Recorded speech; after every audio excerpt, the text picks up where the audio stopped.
Good morning. Morning. Good morning, ma'am. Good morning.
നിങ്ങളുടെ അടുത്തേക്ക് പ്രളയ സാധ്യത മുന്നറിയിപ്പ് നൽകിയിട്ടുണ്ടോ? നമ്മളുടെ ഇവിടെ കണ്ണൂരാണ്. ഇവിടെ നല്ല മഴയുണ്ട്. അവിടെയൊക്കെ ഉരുള് പൊട്ടുന്നുണ്ട്.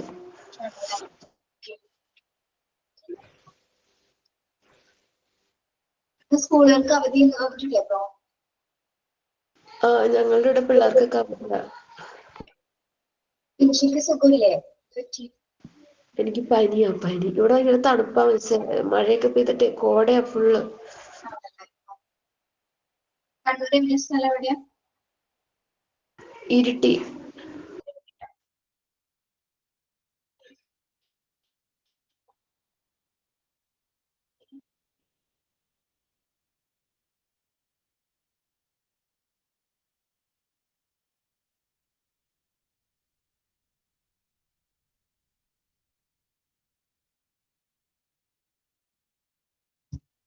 കുറച്ച് പേര് കയറിയിട്ടുണ്ട് കേട്ടോ. 28 വരെ.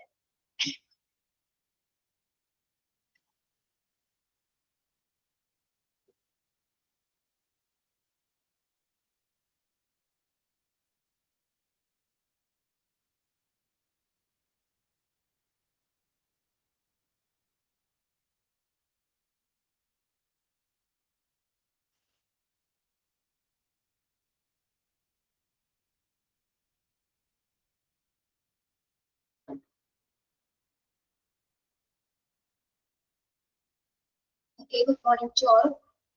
Yes, patient rights and responsibility legal and administrative ethical context കൺസേണുമായി ബന്ധപ്പെട്ട ഭാഗങ്ങളാണ് നോക്കാൻ പോകുന്നത്. Okay, legal. Although the concept of the philosophical perspective, the modern legal precedent for the simple concern was written in 1940, establishing a patient's right to determine what shall be done with his body. The further obligations for the physician to disclose details about treatment in a process of informed consent did not emerge until the 1950s, when courts first required physicians to disclose information customarily disclosed by experienced clinicians. Okay. The concept of philosophical perspectives പ്രകാരം, അതായത് ഇതൊരു philosophical perspective ദാർശനികമായിട്ടുള്ള ഒരു രീതിയിലുള്ള ഒരു ആശയപരമായിട്ടാണ് നമ്മൾ ഈ നിയമപരമായിട്ടുള്ള വിവരത്തെ കുറിച്ച്, നിയമപരമായിട്ടുള്ള കൺസേണിനെ കുറിച്ചിട്ട് ഇവിടെ പരാമർശിക്കുന്നത്. അതിന് പ്രകാരം എന്താണ് ആധുനിക നിയമപരമായിട്ടുള്ള ഒരു മാതൃക, അതായത് ആധുനിക നിയമപരമായിട്ടുള്ള ഒരു മാതൃക എന്ത് പറയുന്നുണ്ട്? ലളിതമായ ഒരു സമ്മതപത്രത്തെ കുറിച്ച്, അതായത് സിമ്പിൾ കൺസേണിനെ കുറിച്ചിട്ട് 1914 രേഖപ്പെടുത്തുകയുണ്ടായി. എന്താണ് ആധുനികപരമായിട്ടുള്ള നിയമപരമായ മാതൃക ഒരു ലളിതമായിട്ടുള്ള കൺസേണിനെ കുറിച്ചിട്ട്, അതായത് ഒരു ഫോർമാറ്റ് പോലെ രൂപീകരിച്ചു 1914. എന്തിനെ കുറിച്ചിട്ടാണ് 1914 കൺസേൺ രൂപീകരിച്ചിരിക്കുന്നത്? Rights to determine what shall be done with his body. എന്താ പറയുന്നത്? ഒരു രോഗിയുടെ ശരീരം ഉപയോഗിച്ച് എന്ത് ചെയ്യണമെന്ന് നിർണയിക്കുന്നതിനുള്ള ഒരു അവകാശം സ്ഥാപിക്കുകയാണ് എന്ത് 1914 ആ ഒരു സിമ്പിൾ കൺസേണില് പരാമർശിക്കുന്നത്. എന്താണ്? Right to determine what shall be done with his body, അതായത് രോഗിയുടെ ശരീരം ഉപയോഗിച്ചുകൊണ്ട് എന്ത് ചെയ്യണമെന്ന് നിർണയിക്കണമെന്നുള്ള ഒരു അവകാശം സ്ഥാപിച്ചു. ഏത് ഇയറിലാണ്? 1914. അത് അണ്ടർലൈൻ ചെയ്തേ. ഏറ്റവും പ്രധാനപ്പെട്ട ഭാഗങ്ങൾ മാത്രം പറഞ്ഞു പോകണുള്ളൂ കേട്ടോ, എല്ലാവരും പറയുന്നില്ല.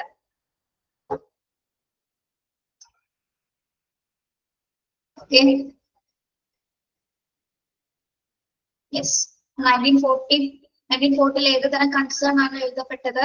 Right to determine what shall be done with his body. അത് അണ്ടർലൈൻ ചെയ്യാം കേട്ടോ, അത് പഠിക്കണം.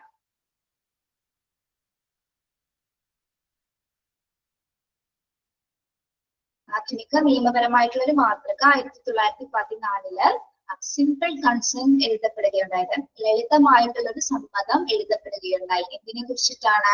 ഒരു രോഗിയുടെ ശരീരം ഉപയോഗിച്ചുകൊണ്ട് എന്ത് ചെയ്യണമെന്ന് തീരുമാനിക്കാനുള്ള ഒരു അവകാശമാണ് അതില് പറയുന്നത് കേട്ടോ. ഓക്കെ, ഇവിടെ വരെ മനസ്സിലായോ പറഞ്ഞത്?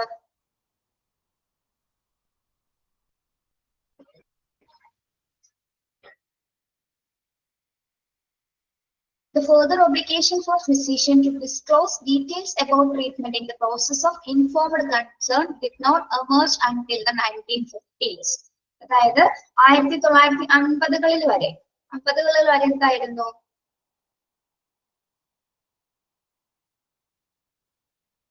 ഈ ഒരു ആശയം ശരിക്കും പറഞ്ഞാല് അതിനുശേഷമാണ് അത് ഡോക്ടേഴ്സ് പേഷ്യൻസിനോട് തന്റെ രോഗാവസ്ഥയെ കുറിച്ചിട്ടുള്ള വെളിപ്പെടുത്തുന്നതിന് കാരണം എന്താണെന്ന് അറിയിക്കാനുള്ളതൊക്കെ ആദ്യമായിട്ട് ഇത് ഉയർന്നു വരുന്നത് 1950s ആയിരുന്ന സമയത്താണ്. അതായത് എന്ത് ട്രീറ്റ്മെന്റ് പ്രോസസ് ആണ് തന്റെ രോഗിക്ക് കൊടുക്കുന്നതെന്ന് രോഗി അറിയിക്കുക.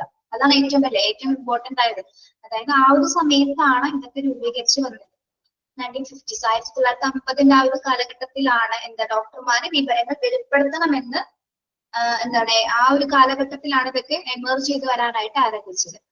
പിന്നെ അതിനുശേഷം എന്താണ്, when court first required physicians to disclose information customarily disclosed by experienced clinicians.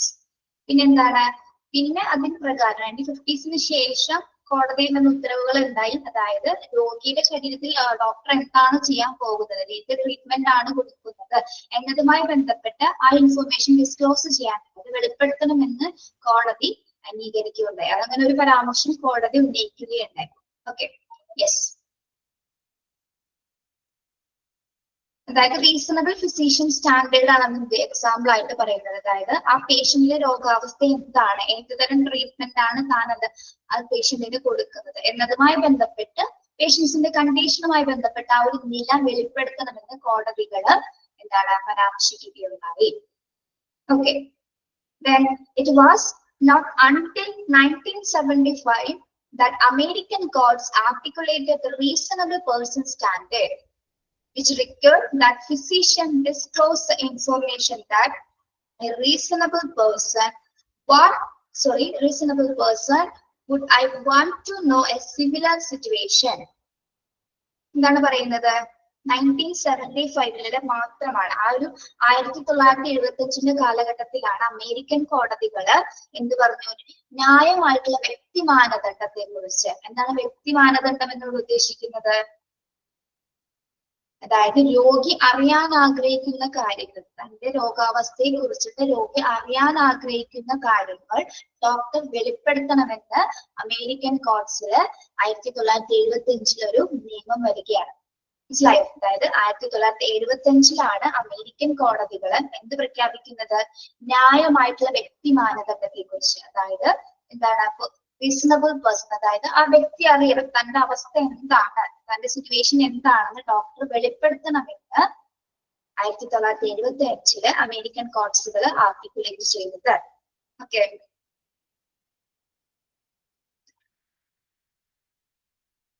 മനസ്സിലായോ പറഞ്ഞത്? 1975 അമേരിക്കൻ കോർട്സുകൾ എന്താണ് പരാമർശിക്കപ്പെട്ടത്,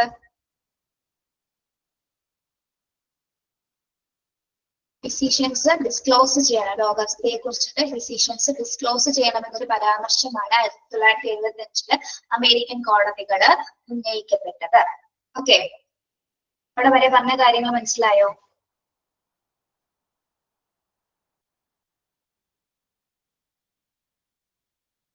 ഒന്നുകൂടെ ആവർത്തിക്കണോ? ഒന്നുകൂടി ഇവിടെ തുടങ്ങിയ കുറച്ച് കാര്യങ്ങളൊന്ന് പറയാം, സിമ്പിൾ ആയിട്ട് പറയണം കേട്ടോ. ഓക്കെ, എന്താണ് സൂചിപ്പിക്കുന്നത്, നമ്മുടെ ഫിലോസഫിക്കൽ പെർസ്പെക്റ്റീവ് പ്രകാരം അല്ലെങ്കിൽ ഫിലോസഫിക്കൽ കോൺസെപ്റ്റ്സുകൾ പ്രകാരം ഒരു ആധുനിക നിയമപരമായിട്ടുള്ള ഒരു മാതൃക തയ്യാറാക്കപ്പെട്ടു, ഒരു ലളിതമായിട്ടുള്ള ഒരു സമ്മതപത്രം തയ്യാറാക്കപ്പെട്ടു. ഏത് വർഷത്തിലാണ്? 1914. എന്തിനെ കുറിച്ചിട്ടായിരുന്നു ആ ഒരു സമ്മതപത്രം വരുന്നത്? Right to determine what shall be done with his body. അതായത് ഒരു രോഗിയുടെ ശരീരം ഉപയോഗിച്ച് എന്ത് ചെയ്യണമെന്നുള്ളൊരു അവകാശം സ്ഥാപിക്കുകയുണ്ടായി. ഓക്കെ, അതിന് പ്രകാരം എന്താണ്, ഡോക്ടേഴ്സ് എന്ത് ചെയ്യേണ്ടതായിട്ട് വരുന്നു, രോഗിയുമായിട്ട് തന്റെ അവസ്ഥയെ കുറിച്ചിട്ട് ഡിസ്ക്ലോസ് ചെയ്യുന്ന ഒരു സിറ്റുവേഷൻസിലേക്കാണ് അത് പോയത്. അതായത് ആ രോഗിയുടെ അവസ്ഥ എന്താണ് എന്നതിനെ കുറിച്ചിട്ട് ഡോക്ടർ വെളിപ്പെടുത്തേണ്ട ഒരു സിറ്റുവേഷൻസ് വെക്കാൻ, ആ ഒരു വെളിപ്പെടുത്തലിലൂടെ മാത്രം രോഗി സമ്മതിച്ചാൽ മാത്രമേ ആ ഒരു കൺസേണിന് അവിടെ പ്രാധാന്യമുള്ളൂ. തന്റെ ശരീരത്തിൽ എന്താണ് ഡോക്ടർ ചെയ്യാൻ പോകുന്നത് എന്ന് വ്യക്തമായിട്ട് നമ്മൾ രോഗിയെ വെളിപ്പെടുത്തുക. ഇത് 1950 കാലഘട്ടത്തിലാണ് ചെറുതായിട്ടെങ്കിലും ഒന്ന് ഉയർന്നു വരാൻ ആരംഭിച്ചത്. പിന്നീട് 1975 അമേരിക്കൻ കോടതികളാണ് ഇത് ഏറ്റവും കൂടുതൽ ഇതിന് ഒരു നിയമപരമായിട്ട് കാണാനായിട്ട് ആഗ്രഹിച്ചത്. അതായത് എന്താണ് 1975 പറ്റിയത്, വ്യക്തി മാനദണ്ഡത്തെ കുറിച്ച്. അതായത് വ്യക്തി മാനദണ്ഡം നമ്മൾ ഉദ്ദേശിക്കുന്നത് പേഷ്യൻസ് ആണ്. പേഷ്യൻസ് തന്റെ അവസ്ഥയെ കുറിച്ചിട്ട് ഡോക്ടർ വെളിപ്പെടുത്തണമെന്ന്, ഡോക്ടർ ആ ഒരു സിറ്റുവേഷനിലെ ട്രീറ്റ്മെന്റുമായി ബന്ധപ്പെട്ടുള്ള കാര്യങ്ങൾ ഡിസ്ക്ലോസ് ചെയ്യണമെന്ന ഒരു കോൺസെപ്റ്റ് ഇവിടെ അല്ലെങ്കിൽ ഒരു നിയമം 1975 അമേരിക്കൻ കോർട്സുകൾ ആർട്ടിക്കുലേറ്റ് ചെയ്തത്. ഓക്കെ, മനസ്സിലായോ? ഇപ്പൊ രോഗിക്ക് തന്റെ അവസ്ഥയെ കുറിച്ച് അറിയാൻ ആഗ്രഹമുണ്ട് എന്നുള്ളൊരു കോൺസെപ്റ്റ് ആണ് നമ്മൾ അവിടെ മനസ്സിലാക്കുന്നത്. അത് വെളിപ്പെടുത്താൻ ആര് ബാധ്യസ്ഥനാണ്? ഡോക്ടേഴ്സ് ബാധ്യസ്ഥനാണ്. ഓക്കെ, യെസ്, അതാണ് ലീഗൽ കോൺസെപ്റ്റില് അത്രയും കാര്യങ്ങൾ വരുന്നത്. ഇനി ഈ ബാക്കിയുള്ള പോയിന്റ്സ് നിങ്ങൾ നോക്കണ്ട. ലാസ്റ്റ് വരുന്ന പോയിന്റ്സ് ഒന്ന് നോക്കിയേ. ലാസ്റ്റ് വൺ,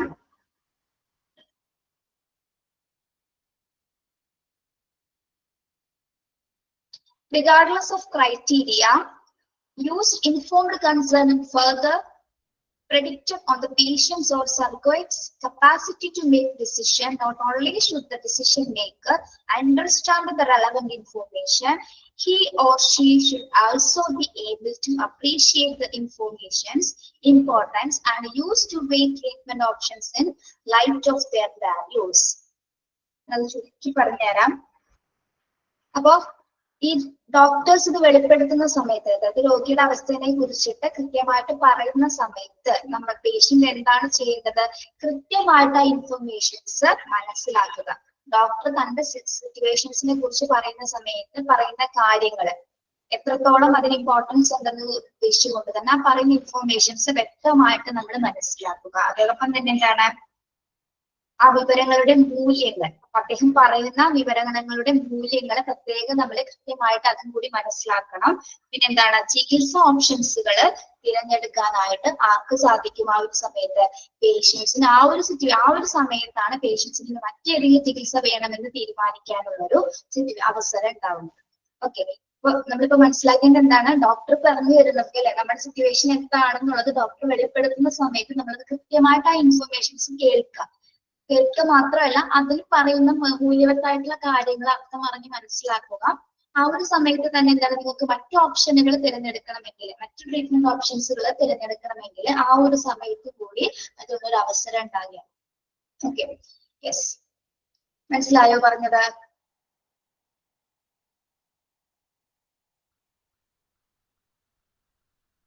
ടീച്ചർ പറഞ്ഞ ഇയേഴ്സ് ഒക്കെ ഒന്ന് അണ്ടർലൈൻ ചെയ്തിട്ടെ, 1940, 1950 and 1975. മനസ്സിലാവുന്നുണ്ടോ പറയുന്നത്?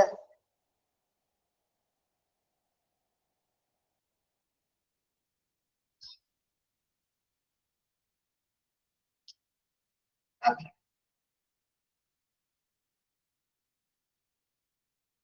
Yes. Next paragraph. Legally simple consent protects patient against assault and battery nallata. Battle എന്നാണ് കേട്ടോ. Battle means എന്താണ്? Battle ചെയ്യാന്ന് പറയില്ല നമ്മള്. Battle എന്താ? Yes, war. Okay, യുദ്ധം. Battery എന്നല്ല, battle എന്നാക്കാട്ടോ. In the form of unnecessary medical procedures.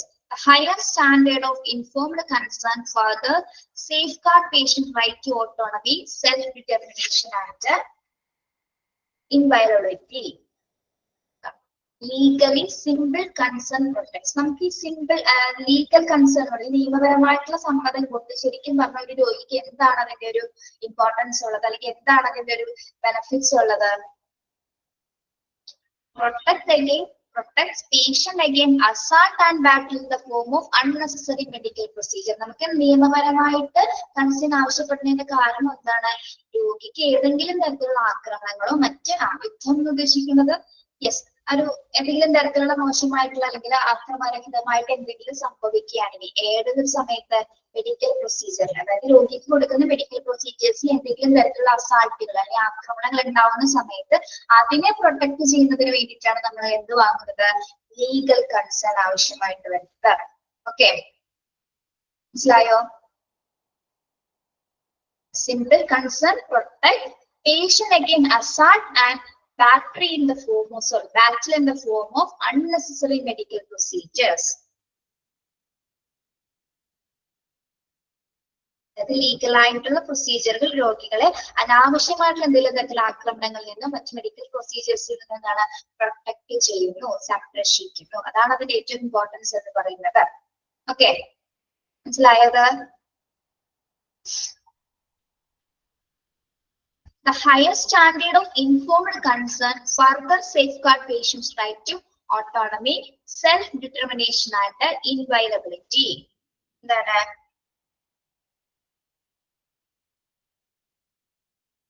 അതായത് ഹൈ സ്റ്റാൻഡേർഡ്സുകൾ പ്രകാരം, അതായത് ആ പ്രൊസീജിയേഴ്സ്, ലീഗലി പ്രൊസീജിയേഴ്സുകൾ പ്രകാരം എന്താണ് രോഗികൾക്ക് ഒരു സ്വയം ഭരണത്തിനും സ്വയം സംരക്ഷിക്കാനുള്ള ഒരു കൂടുതൽ അവകാശങ്ങൾ അവിടെ പ്രൊട്ടക്ട് ചെയ്യപ്പെടുകയാണ്.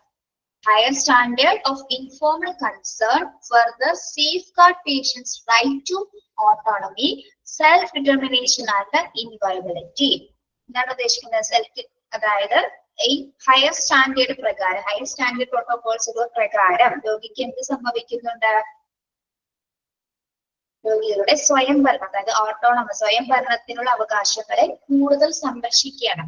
ഇത്തരത്തിൽ ലീഗൽ ആയിട്ടൊരു കൺസേൺ ഉള്ളത് കൊണ്ട് തന്നെ എന്താണ് പേഷ്യൻസിന് എന്തെങ്കിലും തരത്തിലുള്ള ബുദ്ധിമുട്ടുകൾ വരുന്ന സമയത്ത് അവർക്ക് പ്രൊട്ടക്ട് ചെയ്യാനുള്ള റൈറ്റ്സുകൾ ഇവിടെ പരാമർശിക്കപ്പെടുന്നുണ്ട്. ഓക്കെ, ക്ലിയർ ആണോ? ഈ പറഞ്ഞ പോയിന്റ് ഒന്ന് അണ്ടർലൈൻ ചെയ്തേ. ലീഗലി തുടങ്ങി മെഡിക്കൽ പ്രൊസീജിയർ വരെ ഒന്ന് അണ്ടർലൈൻ ചെയ്യട്ടോ. Legally, simple consent protect patient against assault and battery in the form of unnecessary medical procedures. അവിടെ പഠിക്കേണ്ടത് അതാണ് കേട്ടോ. അണ്ടർലൈൻ ചെയ്യാം.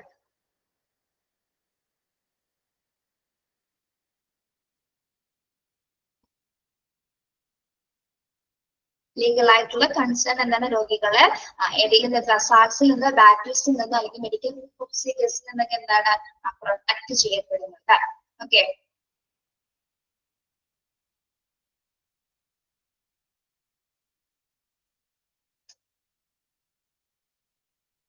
ഇനി ഈ പറയുന്ന കാര്യങ്ങൾ ഒക്കെ നോട്ട് ചെയ്യാം കേട്ടോ.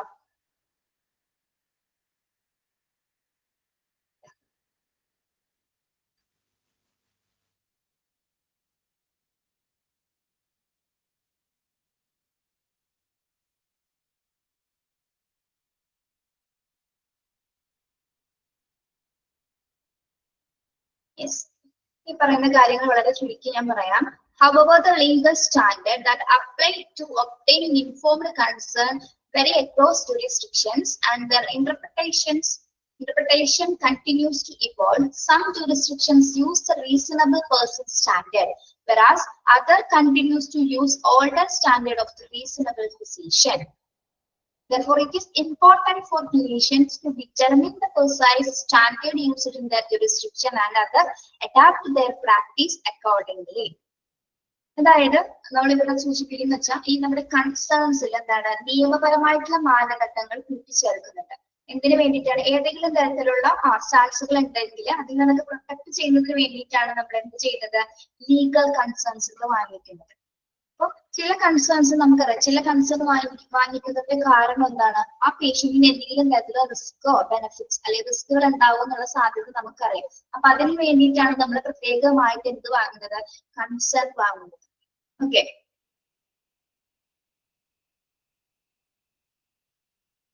യെസ്. അപ്പൊ ഇവിടെ റീസണബിൾ പേഴ്സൺ സ്റ്റാൻഡേർഡ് എന്ന് ഉദ്ദേശിക്കുന്നത് നമ്മൾ നേരത്തെ പറഞ്ഞത് പോലെ തന്നെ ആ പേഴ്സൺ ആയ രോഗിക്ക് വ്യക്തമായിട്ട് അറിയാൻ സാധിക്കുന്നത് എന്തൊക്കെ റിസ്ക് തന്റെ ആ ഒരു ചികിത്സയിൽ വരുന്നുണ്ട്, എന്തൊക്കെ ബെനിഫിറ്റ്സ് ഉണ്ടാകുന്നുണ്ട്, എന്തൊക്കെ കോംപ്ലിക്കേഷൻസ് അതിൽ ഉണ്ടാകുന്നുണ്ട് എന്നുള്ള മാനദണ്ഡത്തെ കുറിച്ചിട്ട് വ്യക്തിക്ക് കൃത്യമായിട്ട് അത് അറിയാൻ സാധിക്കണം. ഓക്കെ, അതാണ് റീസണബിൾ പേഴ്സൺ സ്റ്റാൻഡേർഡ് ഒക്കെ സൂചിപ്പിക്കുന്നത്. ഓക്കെ, ദെൻ അതേപോലെ തന്നെ എന്താണ് റീസണബിൾ ഫിസിഷ്യൻ സ്റ്റാൻഡേർഡ് ഉണ്ട്. അപ്പൊ എന്താണ് റീസണബിൾ ഫിസിഷ്യൻ സ്റ്റാൻഡേർഡ് എന്ന് പറയുന്നത്? ഡോക്ടേഴ്സിന്റെ മാനദണ്ഡം, രോഗിക്ക് ഉണ്ട് മാനദണ്ഡങ്ങൾ, അതേപോലെ തന്നെ എന്താണ് ഡോക്ടേഴ്സിനും പ്രത്യേകമായിട്ടുള്ള മാനദണ്ഡങ്ങളുണ്ട്. എന്താണ് ഡോക്ടേഴ്സിന്റെ മാനദണ്ഡങ്ങൾ എന്ന് പറയുന്നത്? എന്തായിരിക്കും കൺസേണുമായി ബന്ധപ്പെട്ട ഡോക്ടേഴ്സിന്റെ മാനദണ്ഡം? നിർബന്ധമായിട്ടും ആ സമ്മതം വാങ്ങിക്കുക എന്നുള്ളത് തന്നെയാണ് അല്ലെ. നിർബന്ധമായിട്ടും ആ സമ്മതം ശരിക്കും ലീഗലി അത് കിട്ടിയാൽ മാത്രമേ ഡോക്ടേഴ്സിന് എന്താണ് അത് ചെയ്യാനായിട്ട് അല്ലെങ്കിൽ ആ സർജറി അറ്റംപ്റ്റ് ചെയ്യാനായിട്ട് സാധിക്കുള്ളൂ. അത് ഡോക്ടേഴ്സിന്റെ ഭാഗത്തുള്ളതാണ്. ഇനി പേഷ്യൻസിന്റെ ഭാഗത്ത് പേഷ്യൻസിന്റെ സ്റ്റാൻഡേർഡ് നോക്കുകയാണെങ്കിൽ എന്താണ് എന്തൊക്കെ റിസ്കുകൾ അതിലുണ്ട് അല്ലെ, അതുമായി ബന്ധപ്പെട്ട വിവരങ്ങൾ ചോദിച്ചറിയാനുള്ള ആ ഒരു എന്താണ് റീസണബിൾ സ്റ്റാൻഡേർഡ് അല്ലെങ്കിൽ അത്തരത്തിലുള്ള അവകാശങ്ങൾ ആർക്ക് വരുന്നുണ്ട്? പേഷ്യൻസിന് വരുന്നുണ്ട്. പേഷ്യൻസിന് ഇത് ചോദിച്ചറിയാനും ഡോക്ടേഴ്സ് ഇത് കൃത്യമായിട്ട് വെളിപ്പെടുത്താനുമുള്ള ഒരു ആഗ്രഹം അല്ലെങ്കിൽ എന്താണ് കൺസേൺസ് കൃത്യമായിട്ട് തന്നെ കൺസേൺ നമ്മൾ നിർബന്ധമായിട്ട് തന്നെ വാങ്ങണം എന്നുള്ളൊരു റൈറ്റ്സും എവിടെ വരുന്നുണ്ട്? ഫിസിഷ്യൻ സ്റ്റാൻഡേർഡ്സിൽ, ഫിസിഷ്യൻ റീസണബിൾ സ്റ്റാൻഡേർഡ്സിൽ നമുക്ക് ഉൾപ്പെടുത്താവുന്നതാണ്. ഓക്കെ, മനസ്സിലായത് രണ്ടും? അങ്ങനെ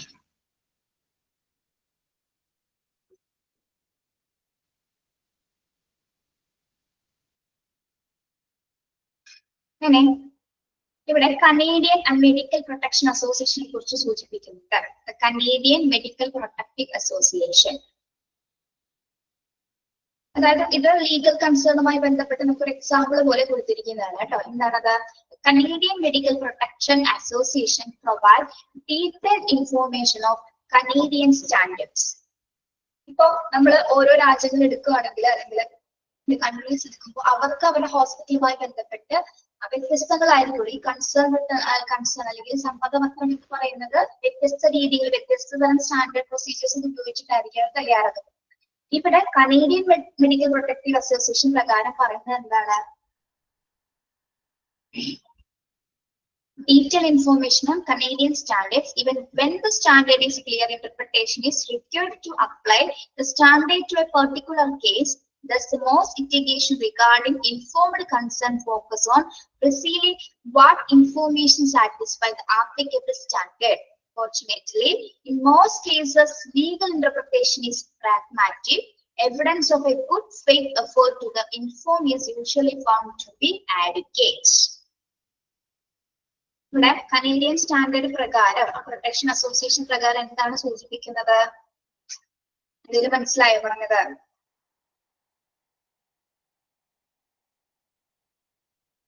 ലീഗൽ ഇന്റർപ്രിട്ടേഷനെ കുറിച്ചിട്ട്. എന്താണ് ലീഗൽ ഇന്റർപ്രിട്ടേഷൻ എന്ന് പറയുന്നത്? ക്ലിയർ സ്റ്റാൻഡേർഡ് ക്ലിയർ ഇന്റർപ്രിട്ടേഷൻ എന്ന് പറഞ്ഞാൽ എന്താണ്?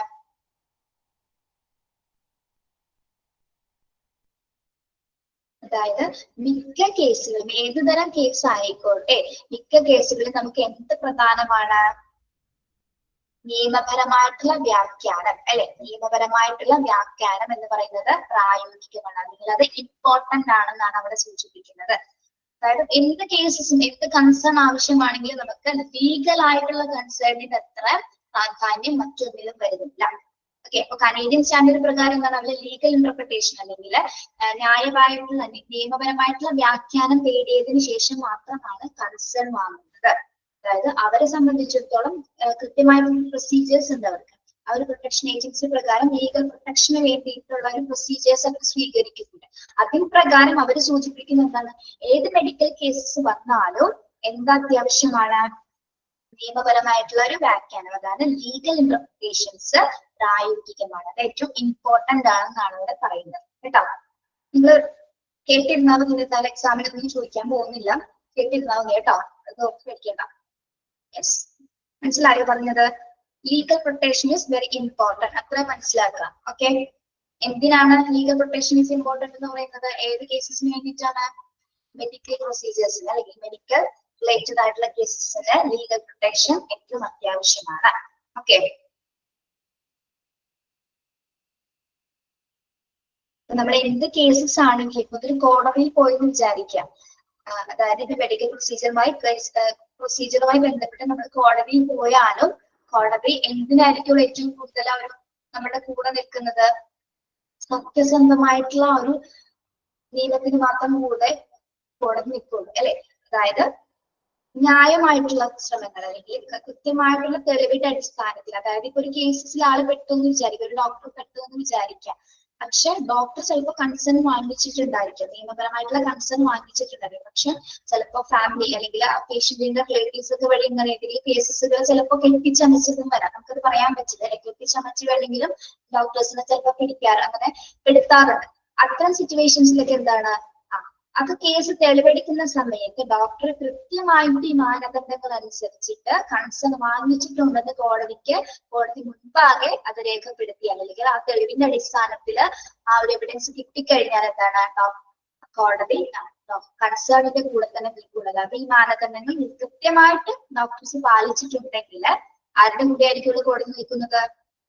ഡോക്ടറുടെ കൂടെ തന്നെയായിരിക്കും. കാരണം എന്താണ്? ഡോക്ടർ കൃത്യമായിട്ടുള്ള സമ്മതപത്രം വാങ്ങിച്ചതിന് ശേഷമാണ് സർജറി ചെയ്തത്. Okay, yes.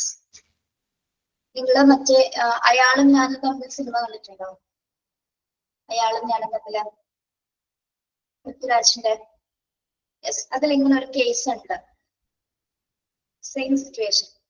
പക്ഷെ അവിടെ ഒരു വ്യത്യാസം എന്ന് പറയുന്നത് അവിടെ കൺസേൺ ഒപ്പിട്ടല്ല, ഓർവലി, അതായത് പാരന്റ്, കുട്ടിയുടെ പാരന്റ് ആണ് അല്ലെങ്കിൽ അമ്മയാണ് ഡോക്ടറിനോട് ആവശ്യപ്പെട്ടത് സർജറി ചെയ്യണമെന്ന്.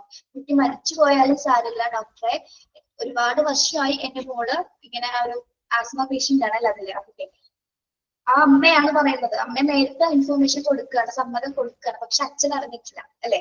കുട്ടിയുടെ അച്ഛൻ അറിയാതെയാണ് സമ്മതം കൊടുക്കുന്നത്. പക്ഷെ ഡോക്ടർ ആ ഒരു സിറ്റുവേഷൻസിൽ വേറെ ഒന്നും നോക്കിയില്ല, സമ്മതം കൺസേൺ ഒന്നും ഒപ്പിട്ട് വാങ്ങിയിട്ടില്ല, വാക്കാല് പറഞ്ഞ ഉറപ്പിന്റെ മേലാണ് ചെയ്തത്. ഓക്കെ, പക്ഷെ കുട്ടിക്ക് എന്താ സംഭവിച്ചത്? കുട്ടി മരിച്ചു അതില്. യെസ്, കുട്ടി മരിച്ചു പോവുകയാണ് അല്ലെ. ആ ഒരു സമയത്ത് ശരിക്കും പറഞ്ഞ കുറ്റക്കാരനായിരിക്കുന്നത് ആരാണ്? ഡോക്ടറാണ് അവിടെ ശരിക്കും. കാരണം അവിടെ കൺസേൺ ഇല്ല അല്ലെ, സമ്മതം വാങ്ങിച്ചിട്ടില്ല. പക്ഷെ വാക്കാല് പറഞ്ഞത് ഡോക്ടറും അമ്മയ്ക്കും മാത്രമേ ഉള്ളൂ. പക്ഷെ ലാസ്റ്റ് ആ പാരന്റ് പറയുന്നുണ്ട് അല്ലെ, ലാസ്റ്റ് സിനിമയുടെ അവസാനം പറയുന്നുണ്ട്, ഞാൻ പറഞ്ഞതിന് ശേഷമാണ് ഡോക്ടർ അത് ചെയ്തത്. അങ്ങനെയാണ് ഡോക്ടർ അതിൽ നിന്ന് രക്ഷപ്പെടുന്നത്. സിനിമ കണ്ടവർക്ക് അറിയാൻ പറ്റും. ഓക്കെ,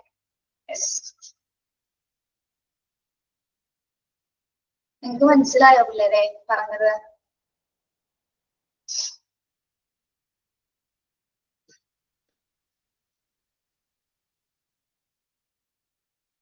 ഓക്കെ, നിങ്ങളൊന്നും പഠിച്ചില്ലെങ്കിൽ 1940 എന്നുള്ളൊരു ഭാഗം പഠിക്കണം കേട്ടോ.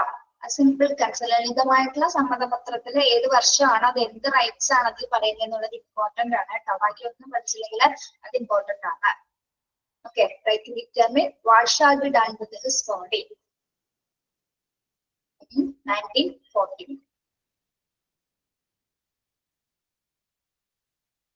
1940 വേറൊരു സംഭവം നടന്നിട്ടുണ്ട്, അറിയാമോ?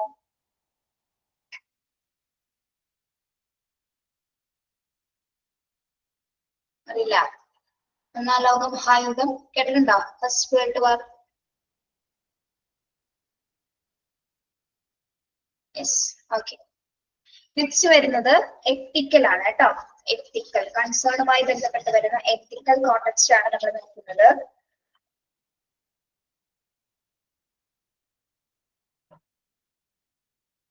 The ethical goal of informed concern is somewhat more conceptual and ideological, seeking to respect patient autonomy by ensuring that the treatment is directed toward the ends desired and is chosen by the patient. എന്താണ് പറയുന്നത്? എത്തിക്കൽ, ethics പ്രകാരം കൺസേണിന് എന്തെങ്കിലും പ്രാധാന്യം ഉണ്ടോ? ഉണ്ട് അല്ലെ. പ്രത്യേകിച്ച് medical ethics പ്രകാരം കൺസേൺ ഏറ്റവും ഇമ്പോർട്ടന്റ് ആണ്. എന്തുമായി ബന്ധപ്പെട്ടാണ് പറയേണ്ടത്? അത് ethical goal of informed consent is somewhat more conceptual and ideological, seeking to respect patient autonomy. To respect patient autonomy, ensuring that the treatment is directed toward the needs desired and is chosen by the patient. എന്താണ് പറയുന്നത്? ഇൻഫോർമഡ് കൺസേണിന്റെ പ്രധാന ലക്ഷ്യം എന്ന് പറയുന്നത് എന്താണ്? വളരെ ആശയപരവുമാണ്, അതിൽ പ്രത്യയശാസ്ത്രപരവുമാണ്, ഐഡിയോളജിക്കലാണ്. നമ്മൾ എത്തിക്സ് എന്ന് പറയുമ്പോൾ എന്തുമായി ബന്ധപ്പെട്ടായിരിക്കും നമ്മൾ പറയുന്നത് അല്ലെ? വളരെ ആശയപരമായിട്ടുള്ള കുറെ സാധ്യതകളുടെ അടിസ്ഥാനത്തിലായിരിക്കും ഇത് തയ്യാറാക്കപ്പെട്ടത്. അതുകൊണ്ട് തന്നെയാണ് അതിന് ഐഡിയോളജിക്കൽ കോൺസെപ്ഷൻ എന്ന് പറയുന്നത്. അതായത് ഇതിന്റെ ആശയം എന്ന് പറയുന്നത് എന്താണ്? പ്രത്യയശാസ്ത്രപരവുമാണ്. ഓക്കെ,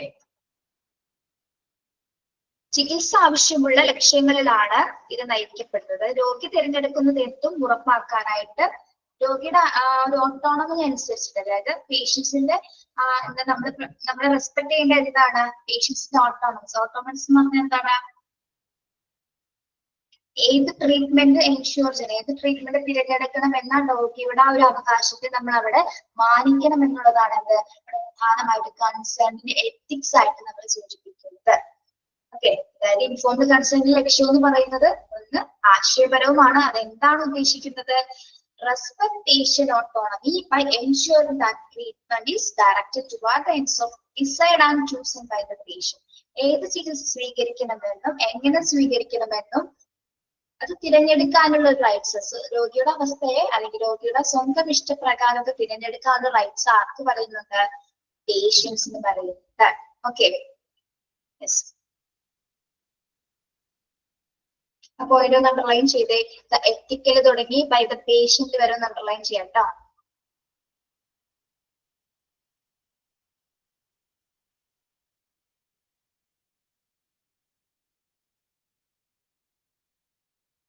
നമുക്ക് ഇവിടെ മനസ്സിലാക്കേണ്ടത് എന്താണ്? സമ്മതത്തിന്റെ ഏറ്റവും ഇമ്പോർട്ടന്റ് ആയ ഭാഗം എന്ന് പറയുന്നത് ഡോക്ടറിനേക്കാൾ കൂടുതൽ ആരാണ്? ഡോക്ടേഴ്സിനേക്കാൾ കൂടുതൽ ആർക്കാണ് ഇവിടെ ഇമ്പോർട്ടൻസ് വരുന്നത്? പേഷ്യന്റ് ആണ് അല്ലെ? പേഷ്യന്റ് തീരുമാനിച്ചാൽ മാത്രമേ ഡോക്ടറിന് അത് ചെയ്യാനുള്ള അധികാരമുള്ളൂ അല്ലെ? യെസ്. നമ്മൾ സമ്മതം കൊടുക്കാതെ ചെയ്യുന്നത് എന്ത് ഇല്ലീഗൽ ആണ്. അതാണ് നമ്മൾ മനസ്സിലാക്കിയത് അല്ലെ? നമ്മുടെ സമ്മതം ഇല്ലാതെ നമ്മുടെ ശരീരത്തിൽ ഉപയോഗിക്കുന്നത് എന്തും ഇല്ലീഗൽ ആയിട്ടുള്ള കാര്യമാണ്. അത് നിയമത്തിന്റെ മുമ്പിൽ എന്താണ്? ക്രൈം ആണ്. Okay, yes. In this circumstance, informed consent is intended to shift the ethical paradigm for decision making away from physician-centered models to more patient-centered approaches. ഈ ഒരു അടിസ്ഥാനത്തില് എന്താണ് നമ്മുടെ എത്തിക്കൽ പാരഡിഗം മൊഡ്യൂൾ 6 ആണ്. എത്തിക്കൽ പാരഡിഗം എന്ന് പറഞ്ഞാൽ എന്താണ്? നൈതിക മാതൃക അനുസരിച്ച്, എത്തിക്കൽ മാതൃക അനുസരിച്ചിട്ട് ആദ്യം ഇത് ഫിസിഷ്യൻ സെന്റേർഡ് ആയിരുന്നു. ഫിസിഷ്യൻ സെന്റേർഡ് എന്ന് വെച്ചാൽ എന്താണ്? ഡോക്ടർ കേന്ദ്രീകൃതമായിരുന്നു. പിന്നീടാണ് ഇതിന് എന്ത് മാറ്റം സംഭവിച്ചത്? പിന്നീട് എന്ത് മാറ്റം സംഭവിച്ചു? പേഷ്യന്റ് സെന്റേർഡ് ആയി മാറി അല്ലെ? പേഷ്യന്റ് സെന്റേർഡ് അപ്രോച്ച്, അതായത് രോഗി കേന്ദ്രീകൃത അപ്രോച്ചസിലേക്ക് മാറ്റം. അതായത് രോഗിക്കാണ് ഇവിടെ ഇമ്പോർട്ടൻസ് എന്ന് തിരിച്ചറിയുന്ന വഴി ഫിസിഷ്യൻ സെന്റേർഡ് എന്നുള്ള ഇനി ഡോക്ടർ കേന്ദ്രീകൃതം എന്ന കോൺസെപ്റ്റിൽ നിന്നും എന്തിലേക്ക് മാറി? പേഷ്യന്റ് സെൻട്രിക് ആയി അല്ലെ? പേഷ്യന്റ് സെന്റേർഡ് അപ്രോച്ചസിലേക്ക് മാറ്റം വന്നു. അപ്പൊ പേഷ്യൻസിനാണ് ഇമ്പോർട്ടൻസ് പറയുന്നത്. മനസ്സിലായോ? അത് അണ്ടർലൈൻ ചെയ്തേ. Decision making away from physician centered models, അതായത് രോഗിയുടെ അവസ്ഥയെ കുറിച്ച് തീരുമാനം എടുക്കാനുള്ളത് ആദ്യം ഡോക്ടേഴ്സ് എന്നൊരു കോൺസെപ്റ്റൊക്കെ നിലനിന്നത്. അതിൽ നിന്ന് മാറി പിന്നീട് എന്തായി മാറി? പേഷ്യന്റ് സെന്റേർഡ് ആയി മാറിയത്. രോഗിയാണ് അവിടെ തീരുമാനമെടുക്കുന്നത്. ഈ രോഗി കേന്ദ്രീകൃതമാണ് അവർക്ക് ചികിത്സ എന്ന് പറയുന്നത്. മനസ്സിലായോ?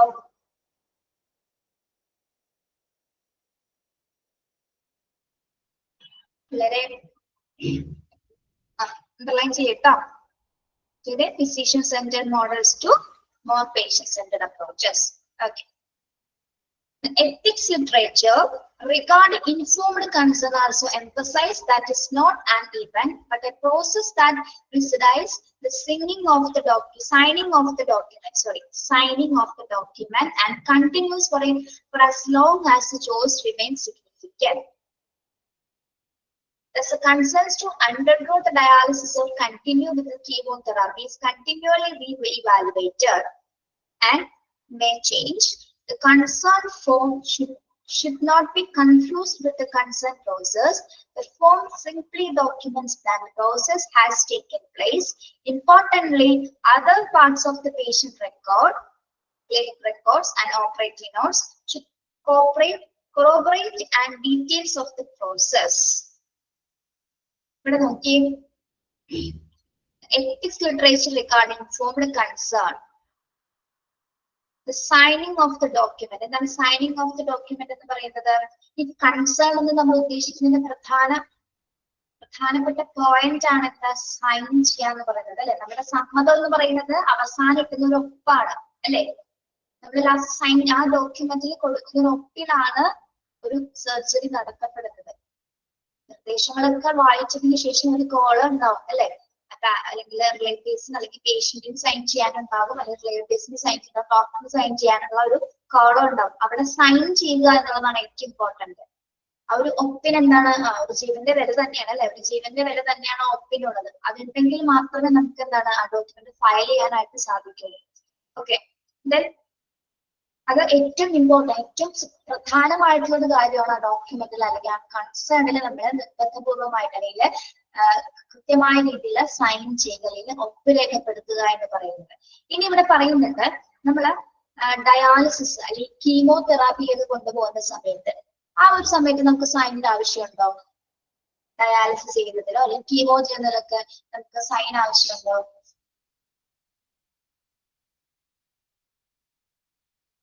ആവശ്യമുണ്ടോ? അറിയില്ല. വെരി ഗുഡ്, നല്ലൊരു ആൻസർ ആണ് കേട്ടോ. അറിയില്ല അല്ലെ? എന്തുകൊണ്ടായിരിക്കും അങ്ങനെ പറയുന്നത്?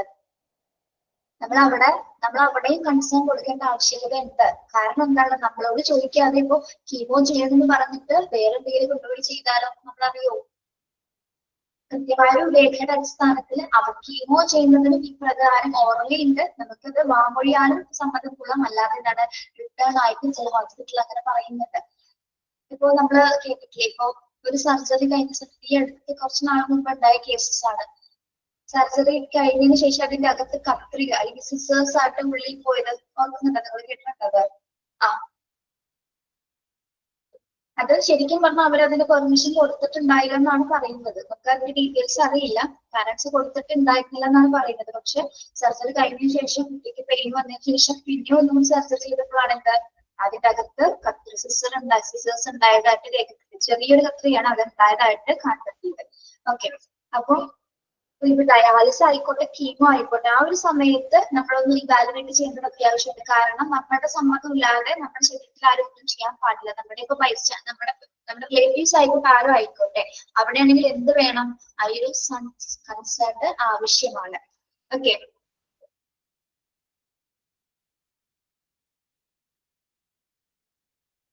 അപ്പൊ അത് എവിടെയൊക്കെയാണ് നമ്മൾ രേഖപ്പെടുത്തുന്നത്? ഒന്നാമത് റെക്കോർഡ്സിലാണ്, പേഷ്യന്റ് റെക്കോർഡ്സിലായിരിക്കും നമ്മളത് രേഖപ്പെടുത്തുന്നത് അല്ലെ. എന്തൊക്കെയാണ്? ഒന്നിൽ ക്ലിനിക്കൽ റെക്കോർഡ്സ് അല്ലെങ്കിൽ ഓപ്പറേറ്റീവ് നോട്ട്സ്. പേഷ്യൻസുമായി റിലേറ്റ് ചെയ്ത് വരുന്ന ക്ലിനിക്കൽ റെക്കോർഡ്സിലോ അല്ലെങ്കിൽ ഓപ്പറേറ്റീവ് നോട്ട്സിലായിരിക്കും ഇത് നമ്മൾ രേഖപ്പെടുത്തുന്നത്. ഓക്കെ, അതിനുശേഷം മാത്രമായിരിക്കണം, എനിക്ക് തോന്നുന്നു അതിനുശേഷം മാത്രമായിരിക്കും നമ്മൾ എന്ത് ചെയ്യേണ്ടത്? ആ ഒരു പ്രോസസ്സ് ചെയ്യേണ്ടത്. അല്ലാത്ത പക്ഷെ പേഷ്യൻസിന്റെ റിലേറ്റീവ്സിന്റെയോ പേഷ്യന്റിന്റെ സമ്മതം കൂടാതെ ഒരിക്കലും നമ്മളത് ചെയ്യാനായിട്ട് പാടുള്ളതല്ല. ഓക്കെ, കീമോ ആയാലും ഡയാലിസിസ് ആയാലും എന്താണ് അവിടെ ഒരു ഇവാലുവേറ്റ് ചെയ്തിട്ട് അവർ കൃത്യമായിട്ട് അതിൽ സമ്മതം കിട്ടിയിട്ടുണ്ടെങ്കിൽ മാത്രം ചെയ്യുന്നതായിരിക്കും ഏറ്റവും ഉചിതം. അല്ലാത്ത പക്ഷം അവിടെ എന്ത് ചെയ്താലും നമുക്ക് പിന്നെ അറിയാൻ പറ്റില്ല ഈ കേസ്. ഓക്കെ, നിങ്ങള് ഇവിടെ ഇമ്പോർട്ടന്റ് ആയിട്ട് പഠിക്കേണ്ട ഭാഗമാണ് ഈ patient centred to physician centred to patient centred എന്നുള്ള ഭാഗമില്ലേ, അത് മാത്രം ഒന്ന് നോട്ട് ചെയ്ത് വെക്കാം കേട്ടോ. ഇത് മാത്രം പഠിക്കാം.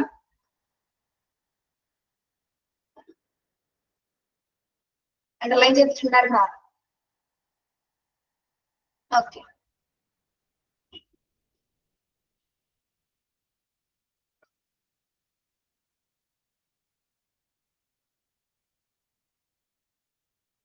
ലീഗൽ കഴിഞ്ഞു.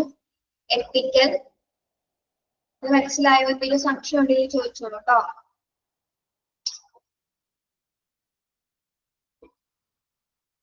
The ethical paradigm for decision making away from physician centered models to more patient centered approaches.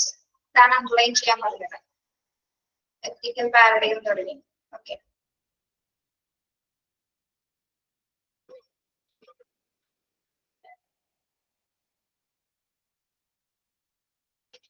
നമുക്ക് നോക്കാം. Administrative purpose.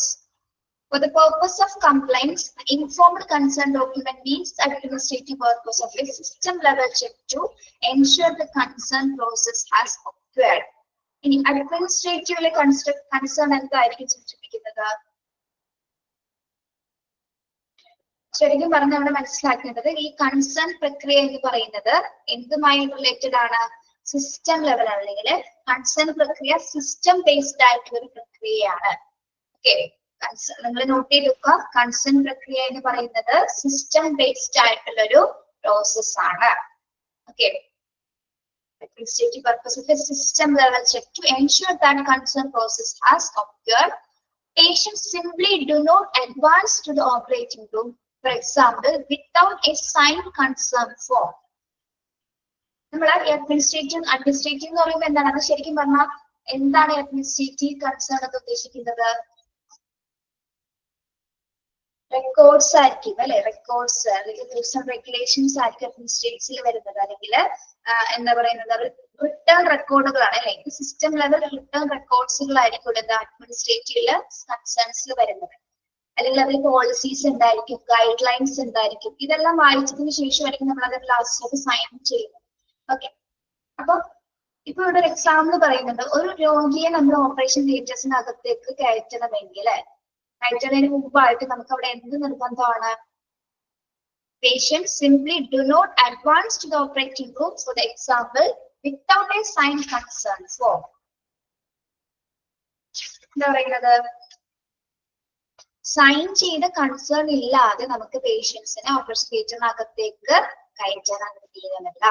ഓക്കെ, കയറ്റാൻ പാടില്ല, അത് നിയമമാണ്. അതുകൊണ്ടാണ് നമ്മൾ ലീഗലി പറഞ്ഞിട്ടുണ്ട് അല്ല, ലീഗൽ കൺസേൺ ഇല്ലാതെ നമുക്ക്, അല്ലെങ്കിൽ പേഷ്യന്റിന്റെ കൺസേൺ ഇല്ലാതെ നമുക്ക് അതിനകത്തേക്ക് അവരെ പ്രവേശിപ്പിക്കാനായിട്ട് സാധിക്കില്ല. എന്താണ്, സൈൻ ചെയ്ത കൺസേൺ ഇല്ലാതെ പേഷ്യൻസിനെ operation തിയേറ്റേഴ്സിനകത്ത് പ്രവേശിപ്പിക്കില്ല. Okay. Unfortunately, pressure for efficient workflow may shift the focus of the informed consent process from robust conversation to the basic requirement of getting a signature. എന്താ പറയുന്നത്, നമ്മള് എഫിഷ്യന്റ് ആയിട്ട് കാര്യങ്ങൾ മനസ്സിലാക്കി, ഇൻഫോംസ് അല്ലെങ്കിൽ ആ കൺസേണുമായി ബന്ധപ്പെട്ട കാര്യങ്ങൾ അവരോട് പറഞ്ഞ് മനസ്സിലാക്കിയതിനു ശേഷം, അതായത് ഇവിടെ റോബസ്റ്റ് കോൺവെർസേഷൻ ഉദ്ദേശിക്കുന്ന എന്താണ്, സ്ട്രോങ് ആയിട്ടുള്ള ഒരു കോൺവെർസേഷൻ. ആരുമായിട്ടാണ് ഒരു റോബസ്റ്റ് കോൺവെർസേഷൻ വേണ്ടത്? കൺസേൺ നിർബന്ധമാണെന്ന് നമ്മൾ ആരെയാണ് പറഞ്ഞ് മനസ്സിലാക്കേണ്ടത്? പേഷ്യൻസിനെ. അപ്പൊ അവരുമായിട്ടൊരു നല്ലൊരു സ്ട്രോങ് കോൺവെർസേഷൻ ഉൾപ്പെടുത്തിക്കൊണ്ട് എന്താണ്, നമ്മളത് മാക്സിമം ആ സിഗ്നേച്ചർ വാങ്ങിക്കാനായിട്ട് ശ്രമിക്കണം അല്ലെ. നിർബന്ധപൂർവമല്ല, കാര്യകാരണങ്ങൾ പറഞ്ഞുകൊണ്ട് അല്ലെ, എന്തൊക്കെ ആഫ്റ്റർ എഫക്ട്സുകൾ ഉണ്ടാകുമെന്ന് പറഞ്ഞത് കൊണ്ട്, അല്ലെങ്കിൽ എത്രയും പെട്ടെന്ന് ഇത് ചെയ്തില്ലെങ്കിലുള്ള അവസ്ഥ സിറ്റുവേഷനെ കുറിച്ചിട്ട് പറഞ്ഞുകൊണ്ട് നമ്മൾ മാക്സിമം സൈൻ വാങ്ങിക്കാനായിരിക്കണം നോക്കേണ്ടത്. Okay, yes. ഒരിക്കലും ഒരു എന്താ പറയാ, ചീറ്റിങ്ങിലല്ല, നമ്മൾ സത്യസന്ധമായിട്ടായിരിക്കണം ആ ഒരു കോൺവെർസേഷൻ നടത്തേണ്ടത്. ഡോക്ടേഴ്സ് ആണെങ്കിലും മറ്റ് അതർ സ്റ്റാഫുകളാണെങ്കിലും അഡ്മിനിസ്ട്രേഷൻ പദവിയിലിരിക്കുന്ന ആരാണെങ്കിലും എന്താണ്, നല്ലൊരു കോൺവെർസേഷൻ, അതായത് കാര്യകാരണങ്ങൾ അടങ്ങിക്കൊണ്ടുള്ള കോൺവെർസേഷനിലൂടെ മാത്രമേ ആ സൈൻ നമുക്ക് വാങ്ങിക്കാൻ പറ്റും. ചില സിറ്റുവേഷൻസിലാണ് കേട്ടോ, ചില പേഷ്യൻസിന്റെ റിലേറ്റീവ്സ് സമ്മതിക്കില്ല, അങ്ങനത്തെ സിറ്റുവേഷൻ ഉണ്ടാവും. പക്ഷെ ഡോക്ടേഴ്സിന് അറിയാൻ പറ്റും എന്താ ആ രോഗിയുടെ കണ്ടീഷൻ എന്താണെന്ന്. പക്ഷെ ചില പേഷ്യൻസിന്റെ ഫാമിലി മെമ്പേഴ്സ് സമ്മതിക്കാത്ത പക്ഷെ നമുക്ക് അവരെ കാര്യങ്ങൾ പറഞ്ഞ് മനസ്സിലാക്കാന്ന് മാത്രമേ ഉള്ളൂ അല്ലെ. കാര്യങ്ങൾ പറഞ്ഞ് മനസ്സിലാക്കി അവരത് ഉൾക്കൊള്ളാനും അത് അക്സെപ്റ്റ് ചെയ്യുന്നതിനനുസരിച്ച് മാത്രം നമുക്ക് ആ സൈൻ നിർബന്ധപൂർവ്വമായിട്ട് വാങ്ങിക്കാനും പറ്റും. ഓക്കെ, ചിലർക്ക് കാര്യങ്ങൾ പറഞ്ഞാൽ മനസ്സിലാവില്ല. ചില പാരന്റ്സ് അങ്ങനെയല്ല അല്ലേ, ചിലപ്പോ അവയർനെസ് കുറവിന്റെ ആയിരിക്കാം, അല്ലെങ്കിൽ ആൾക്ക് എന്തെങ്കിലും സംഭവിക്കും എന്നുള്ള പേടി കൊണ്ടായിരിക്കാം. അങ്ങനത്തെ സിറ്റുവേഷൻസിലൊക്കെ എന്താ, നമുക്ക് നിർബന്ധപൂർവ്വമായിട്ട് അവരോട് കമ്മ്യൂണിക്കേറ്റ് ചെയ്യേണ്ടി വരും. Okay, yes.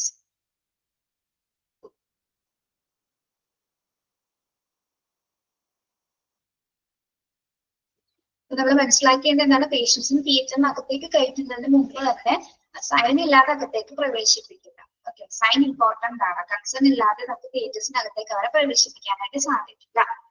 ഇനി, although the legal ethical debates persist, most stakeholders in the informed consent process agree on the at least 4 basic elements for discussion of informed consent. ഇനി നമ്മളിവിടെ പറയുന്നത് ഒരു 4 ബേസിക് എലമെന്റ്സിനെ കുറിച്ച് പറയുന്നുണ്ട്. എന്താണത്? അതായത് നിയമപരമായിട്ടും ധാർമ്മികപരമായിട്ടുള്ള സംവാദങ്ങൾ നിലനിൽക്കുന്നുണ്ടെങ്കിലും എന്താണ്, കൺസേണിന്റെ ചർച്ചക്കായിട്ട്, അതായത് സമ്മതത്തിന്റെ ചർച്ചയുമായി ബന്ധപ്പെട്ട് നമ്മൾ 4 ഘടകങ്ങളെ ആശ്രയിച്ചിട്ടുണ്ട്. അതായത് ഒരു കൺസേണുമായി ബന്ധപ്പെട്ട് 4 എലമെന്റ്സുകൾ, 4 ഘടകങ്ങൾ ഇവിടെ വരുന്നുണ്ട്. എന്തുമായി ബന്ധപ്പെട്ട്? സമ്മതത്തിന്റെ ചർച്ചയുമായി ബന്ധപ്പെട്ടുകൊണ്ട് 4 എലമെന്റ്സുകളിലൂടെ വരുന്നുണ്ട്. 4 എലമെന്റ്സുകൾ ഏതൊക്കെയാണ്? ഒന്ന്, ഡിസിഷൻ മേക്കർ. ഡിസിഷൻ മേക്കർ എന്ന് പറഞ്ഞാൽ ആരാണ്? Patient or surrogate. Patient, decision maker എന്ന് ഉദ്ദേശിക്കുന്ന ആരാണ്? പേഷ്യന്റ് ആണ്. അപ്പൊ ഒന്നാമത്തെ എലമെന്റ് എന്ന് പറയുന്നത് ആരാണ്? പേഷ്യന്റ് ആണ്. കൺസേണിന്റെ ഒന്നാമത്തെ എലമെന്റ് പേഷ്യന്റ് ആണ്. രണ്ടാമത്തെ എന്താണ്? The decision maker should have the capacity to make decision. ആ രോഗിയാണ് അവിടെ തീരുമാനം എടുക്കേണ്ടത് അല്ലെ, അയാളാണ് അതിന്റെ, കാരണം എന്താണ്, അദ്ദേഹത്തിനെയാണ് നമ്മൾ സർജറി ചെയ്യാനായിട്ട് ഉപയോഗിക്കുന്നത്. അപ്പൊ ആളുടെ തീരുമാനമാണ് ഏറ്റവും ഇമ്പോർട്ടന്റ്. ഓക്കെ, ഫസ്റ്റ് എലമെന്റ് എന്ന് പറയുന്നത് ആരാണ്? ഡിസിഷൻ മേക്കർ എന്ന് പറയുന്നത് പേഷ്യന്റ് ആണ്. Second one, the physician should disclose sufficient details for the decision maker to make an informed choice. Second element ആരാണ്? The physician should disclose sufficient details for the decision maker to make an informed choice. Second element എന്ന് പറഞ്ഞാൽ ശരിക്കും physician അല്ലെ, ഡോക്ടറാണ്. ഡോക്ടറാണ് എന്ന് പറയുന്നത് രോഗത്തെ കുറിച്ചിട്ടുള്ള വിവരങ്ങളെ, വിശദാംശങ്ങളെ ഡിസ്ക്ലോസ് ചെയ്യുന്നത്. ഓക്കെ, ആ ഒരു അതിന്റെ അടിസ്ഥാനത്തിലാണ് പിന്നീട് പേഷ്യന്റ് തീരുമാനം എടുക്കുന്നത്. Then third element എന്ന് പറയുന്നത് ആരാണ്? The decision maker should show his or her understanding of the disclosed information. മൂന്നാമത്തെ element എന്താണ്? The decision maker should show his or understanding of the disclosed information. രോഗി തീരുമാനിച്ചിരിക്കുന്നതിന്റെ വിശദാംശങ്ങൾ അത് രേഖാമൂലം എന്താണ് രേഖപ്പെടുത്തേണ്ടതാണ് അല്ലെ. അതായത് രോഗിയുടെ തീരുമാനം എന്താണെന്നുള്ളത് ഡിസ്ക്ലോസ് ചെയ്ത് ഏത് തരം തീരുമാനമാണ് സർജറി ചെയ്യാമെന്നാണ് തീരുമാനിച്ചെങ്കിൽ അതുമായി ബന്ധപ്പെട്ട വിശദാംശങ്ങൾ ആർക്ക് കൊടുക്കണം? ഡോക്ടേഴ്സിന് കൊടുക്കേണ്ടത്. അതാണ് മൂന്നാമത്തെ എലമെന്റ് എന്ന് പറയുന്നത്. ഓക്കെ, ഫസ്റ്റ് വൺ എന്താണ് നമ്മൾ പറഞ്ഞത്? തീരുമാനം എടുക്കുന്നത് പേഷ്യന്റ് ആണ് അല്ലെ. പേഷ്യന്റ് ആണ് ഇവിടെ തീരുമാനം എടുക്കുന്നത്. ഡിസിഷൻ മേക്കർ എന്ന് പറയുന്നത് പേഷ്യന്റ് ആണ്. രണ്ടാമത് രോഗിയുമായി ബന്ധപ്പെട്ട് വരുന്ന വിശദാംശങ്ങളെ കുറിച്ച് ഡിസ്ക്ലോസ് ചെയ്യുന്നത് ആരാണ്? ഡോക്ടറാണ്. ഡോക്ടറാണ് രണ്ടാമത്തെ എലമെന്റ് എന്ന് പറയുന്നത്. മൂന്നാമത് എന്താണ്? രോഗി ഏത് തീരുമാനമാണ് അവിടെ എടുത്തത് അല്ലെ, അതുമായി ബന്ധപ്പെട്ട വിശദാംശങ്ങൾ കൊടുക്കുക. ഫോർത്ത് എലമെന്റ് എന്ന് പറഞ്ഞാൽ എന്താ? Decision maker should freely authorise the treatment plan. നാലാമത്തെ എലമെന്റ് എന്താണ്? ഡോക്ടർ ചികിത്സക്കായിട്ട് അംഗീകാരം നൽകണം അല്ലെ. Decision maker should freely authorise the treatment plan. രോഗി തിരഞ്ഞെടുത്ത ട്രീറ്റ്മെന്റിന്റെ പ്ലാനിന് നമ്മൾ എന്ത് കൊടുക്കണം? അംഗീകാരം കൊടുക്കണം. അങ്ങനെ ഈ 4 എലമെന്റ്സിലൂടെയാണ് കൺസേണുമായി ബന്ധപ്പെട്ട് എന്ത് പോകുന്നതാണ് കൺസേൺ. ലാസ്റ്റ് ആണ് കൺസേൺ വരുന്നത് അല്ലെ. ലാസ്റ്റ് എലമെന്റ് ആണ് കൺസേൺ വരുന്നത്. അപ്പൊ ഈ 4 ബേസിക് എലമെന്റ്സ് അനുസരിച്ചിട്ടാണ് നമ്മൾ കൺസേണുമായിട്ടുള്ള ഡിസ്കഷൻസ് നടത്തുന്നത്. മനസ്സിലായോ? 4 എലമെന്റ്സിന്റെ ബേസിസിലാണ് കൺസേണുമായി ബന്ധപ്പെട്ടുള്ള ഡിസ്കഷൻസ് നടക്കുന്നത്. ഓക്കെ, അതാണ് അതിന്റെ ഒരു പ്രോസസ് എന്ന് പറയുന്നത്. അത് അണ്ടർലൈൻ ചെയ്യണേ. എല്ലാരും മനസ്സിലായോ പറഞ്ഞത്?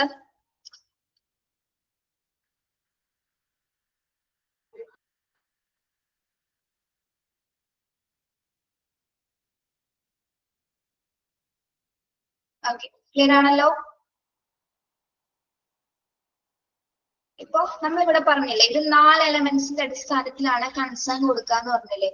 പക്ഷെ ഇനി ക്ലിനിക്കൽ പ്രാക്ടീസിന്റെ അടിസ്ഥാനത്തിൽ ഈ 4 എലമെന്റ്സ് 5 ആക്കി മാറിയിട്ടുണ്ട്. എങ്ങനെയാണത്? In current clinical practice these 4 elements translate into 5 components. ഈ എലമെന്റ്സ് നമ്മൾ 5 components ആക്കി മാറ്റാണ്. That should be included in a discussion seeking to obtain informed consent. അതായത് ഒരു ഇൻഫോംഡ് കൺസേൺ ബാക്കി പ്രധാനപ്പെട്ട 5 കമ്പോണൻസുകൾ വരുന്നുണ്ട്. ഏതൊക്കെയാണ്? The diagnosis, the proposed treatment, the attendant risk and benefits of the treatment, alternative treatments and their risk and benefits, and the risk and benefits of declining treatment. 5 components ഏതൊക്കെയാണ് informed കൺസേണുമായി ബന്ധപ്പെട്ട് വരുന്നത്?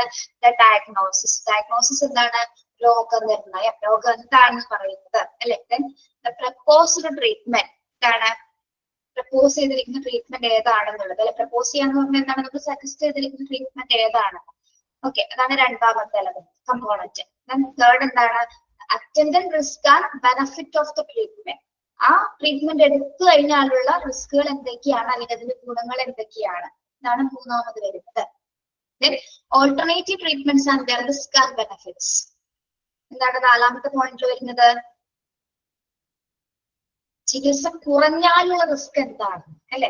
ചികിത്സ കൊടുക്കാതിരുന്നാൽ അല്ലെങ്കിൽ കുറഞ്ഞാലുള്ള ബെനഫിറ്റ്സുകൾ risk എന്താണ്, അല്ലെങ്കിൽ അതിന്റെ ഗുണങ്ങൾ എന്താണ്, ഡിലേ ആക്കി കഴിഞ്ഞാലുള്ള ബുദ്ധിമുട്ടുകൾ എന്താണ്. ഓക്കെ, അതാണ് നാലാമത് വരുന്നത്. ഫിഫ്ത് കമ്പോണന്റ് ഏതാണ്? And the risk and benefit of declining treatment. എന്താണ് ലാസ്റ്റ് വൺ? ലാസ്റ്റ് വണ്ണിൽ എന്താ ഉദ്ദേശിക്കുന്നത്? And the risk and benefit of declining treatment. അതൊന്ന് പറഞ്ഞ, ഇത്ര ഞാൻ പറഞ്ഞു തന്നില്ലേ? ലാസ്റ്റ് വണ്ണിൽ എന്താണ് പറയുന്നത്?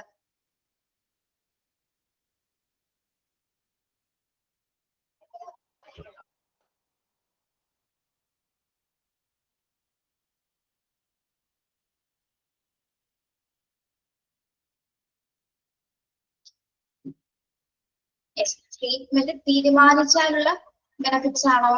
ട്രീറ്റ്മെന്റ് തീരുമാനിച്ചാലുള്ള ബെനഫിറ്റ്സ് ആണോ? ഡിക്ലൈൻ ചെയ്യാന്ന് പറഞ്ഞാൽ എന്താ? നമ്മള് ഡിക്ലൈൻ ചെയ്യാം, ചികിത്സ നിരസിക്കുക അല്ലെ. ചികിത്സ വേണ്ടെന്ന് വെച്ചാലുള്ള റിസ്ക് അതാണോ ഡിക്ലൈൻ ചെയ്യാന്ന് പറഞ്ഞ എന്താ? അതായത് ചികിത്സ കുറയുന്നതിന്റെ അപകട സാധ്യതകളാണ് അല്ലെ, അത് നിരസിച്ചാലുള്ള അല്ലെങ്കിൽ സ്റ്റാർട്ട് ചെയ്യാതിരുന്നാലുള്ള റിസ്കുകൾ അനുഭവിക്കേണ്ടതായിട്ട് വരും. ഓക്കെ, അപ്പൊ നമ്മൾ ഈ നേരത്തെ പറഞ്ഞ കൺസേണുമായി ബന്ധപ്പെട്ട ഡിസ്കഷൻസിൽ 4 എലമെന്റ്സിൽ നമ്മൾ 5 കമ്പോണൻസ് ആക്കി മാറ്റിയതാണ്. അത് ക്ലിനിക്കൽ പ്രാക്ടീസ് പ്രകാരം 5 കമ്പോണൻസ് ആക്കി മാറ്റി. 5 കമ്പോണൻസ് എന്ന് പറയുന്നത് ഏതൊക്കെയാണ്? Diagnosis, proposal treatment, the attendant risk and benefits of the treatment, and alternative treatments and their risk and benefits, and the risk and benefits of declining treatment. Okay. ഇത് രോഗനിർണയം, ചികിത്സ, ഇതര ചികിത്സ, ചികിത്സയുടെ അപകടങ്ങള്, ചികിത്സ കുറഞ്ഞാലുള്ള അപകട സാധ്യത, അതുപോലെ തന്നെ ചികിത്സ നിരസിച്ചാലുള്ള അപകട സാധ്യതകൾ. ഇതാണ് നമ്മൾ കൺസേണുമായി ബന്ധപ്പെട്ട് 5 കമ്പോണൻസ് ആയിട്ട് സൂചിപ്പിക്കുന്നത്. ഏത് ഭാഗത്ത്? അഡ്മിനിസ്ട്രേറ്റീവ് ഭാഗങ്ങളെ സൂചിപ്പിക്കുന്നതാണ് കേട്ടോ. ഓക്കെ, ഇവിടെ വരെ പറഞ്ഞത് മനസ്സിലായോ? എന്തെങ്കിലും സംശയം ഉണ്ടോ? നീ ചോദിച്ചോ?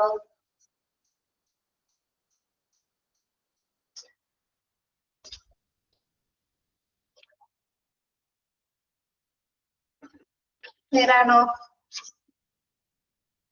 ഓക്കെ, നിങ്ങൾ ക്ലാസ് കഴിഞ്ഞിട്ടൊക്കെ ഇതൊക്കെ ഒന്ന് വായിച്ചു നോക്കാറുണ്ടോ? സമയം കിട്ടുമ്പോ അല്ലെങ്കിൽ ക്ലാസ് കയറുമ്പോ മാത്രമാണോ നോക്കുന്നത്? നോക്കാറുണ്ട് അല്ലേ? അല്ലായിരുന്നു. ഇനിയിപ്പോ 11ലെ പിള്ളേർക്കൊന്നും എക്സാമിന്റെ പേടിയൊന്നുമില്ലല്ലോ. എക്സാം ഒക്കെ കഴിഞ്ഞിട്ട് ഫ്രീ ആയിട്ട് PG പഠിക്കാം. Okay, yes. Okay, thank you. Have a nice day.